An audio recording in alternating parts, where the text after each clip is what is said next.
Hey gang, and welcome back. Last time we were in class, we learned how to use the paper cutter properly and cut out the bleeds from our previous class. After that, we listed the steps to create bleeds. If you were unfamiliar with those steps and you didn't finish that right there, there is a document that looks like this right here, and that document is located over in your competency folder for Intro to Graphics. So again, if you're in your Intro to Graphics class and you were to look at your posts and you click on folders, you have those notes right there. Also, if you did not know how to create the postcard, or if you are here and you forgot a little bit about how to do that, I created a video, and that's right here, Notes on Bleeds for Postcards. So, where are we left? Your notebook should look like this. The pink sheet should be on top. Your postcard should be hole punched and put in there. If it's not like that, please do so now. After we did the steps here, then we went on to the challenge, which was this: get in a group, create a really cool notepad, and you're in a group of 3, and eventually will be printed. Today, I'm going to offer a short little brief snapshot on how I did mine, and probably rectify some of the problems you might have been incurring. So here is the system principal's a notepad he wanted created. You notice that I have a bleed. I have one. Initially, I started off with just this document here. You can see I had a bar of green going across. If I hit Command R, you can see that this thing was 4 by 5.5.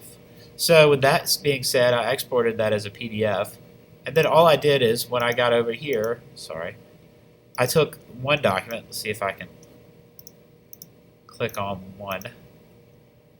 Object ungroup these so you can see, and I'm going to work backwards so you can see how I did this. So I placed the first document in here, obviously. So there it is. If I hold down Option and I click and drag it over here, and then use my cursor keys, I can line it up so it's perfectly on top of each other. Now I got that lined up. I'm going to hold down Option and drag off another copy. Zoom in.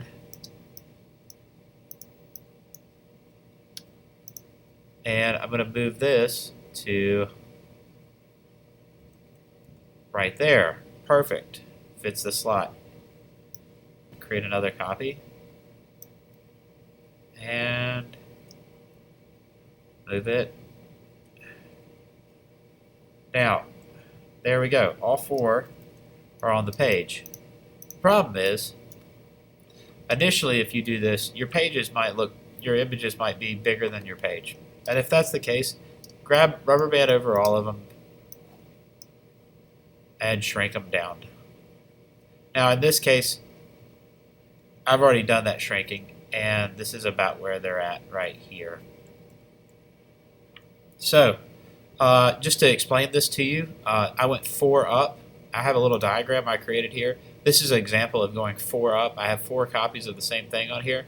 One thing to take into consideration is there is a gripper margin that is not even mentioned in Adobe Illustrator, but this is the edge of the paper where the printer will grab the paper. It tends to not print on the gripper margin. So even when we print this document here, it's going to pull a little bit of a white edge going around all that. That simply means that the printer can't print edge to edge on the document. 2 little things to remember. Don't forget that you have the line tool here. When you're making a postcard, if you hold down Option and hit Command D, that's another way to do that distort transform thing.